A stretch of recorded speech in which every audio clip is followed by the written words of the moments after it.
কিয়ামতের ওই কঠিন ময়দানে 7 শ্রেণীর ব্যক্তিকে রব্বুল আলামিন তার আরশের নিচে ছায়া দিবেন।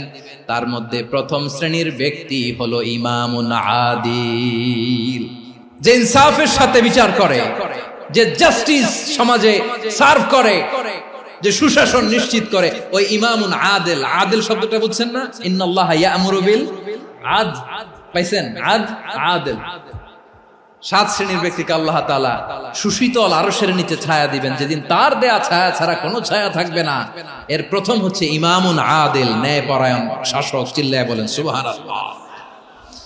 আবার বিশ্বনবী বললেন, ইন্নাল মুকসিতিনা ইনদাল্লাহি আলা মানাবিরা মিন নূর আন ইয়ামিনির রহমান। কিয়ামতের দিন যারা ন্যায় পরায়ণ হিসেবে আল্লাহর সামনে দাঁড়াবে, কিয়ামতের দিন রব্বুল আলামিন তার আরশের ডান দিকে ওই ন্যায় পরায়ণ লোকদের জন্য আরশের ডান দিকে একটা নূরের